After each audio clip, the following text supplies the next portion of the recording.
So, just wanted to clarify one point on the DEQ.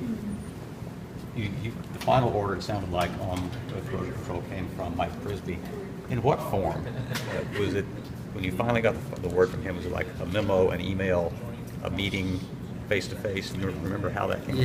Yeah, what I was discussing in there, it was actually a face-to-face meeting between Mr. Frisbee, myself, and a couple other city staff. Do you remember when that was or where?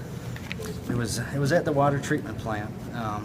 As for date, I can't recall when. A few weeks before the switch, I believe, maybe a month. You had apparently a month or so before the switchover was still sort of assuming there would be corrosion control, and so then there was a meeting that indicated Yes, otherwise. my meeting was getting into the monitoring of what parameters. So there was going to be about 20 different parameters that we'd be monitoring for. Now on the Flint River that we didn't have to worry about on the Detroit water, so I wanted to get the list and start getting things in order so my lab would be prepared to do the testing that was required of us. You said that lack of corrosion control was one of the factors that motivated your email warning about the rush to switch over? Yes, that was one of them. Gotcha. And Michael, you said in February of 2015, you kind of connected the dots. You'd had these concerns, and you saw the sky-high levels in Lee and Walter's home. So why didn't you go public at that time? Well, yeah, I don't know why I didn't go public at that time. I guess I was looking to the state and the regulators to help guide me. They were looking at these results as well and still guiding us through. And they seemed to want to ride out the rest of the monitoring period before they would make a decision one way or the other. Did you feel comfortable drinking the water at that point?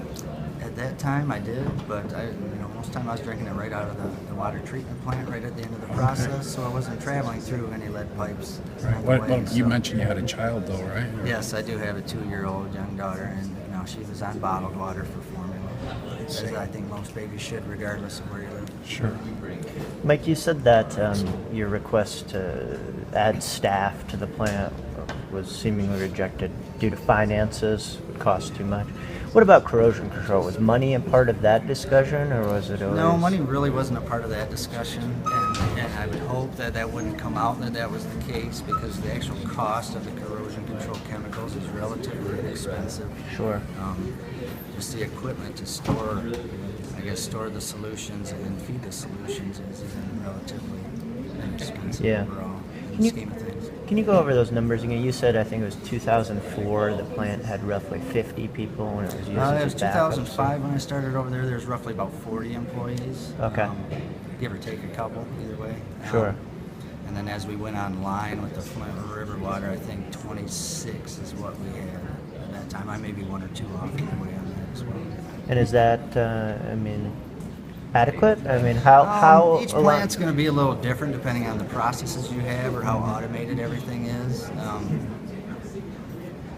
I think what I was asking for would have been adequate. And as time moves forward, like I said, as you experience different things, you can make adjustments and add a few or move a couple over to another department if you feel you've got too many in that aspect. But my concern was the more the merrier at the time. Not all our processes were automated. So there was a lot of physical walking around the plant, collecting samples, doing some testing and analyzing. So I wanted to. Sure.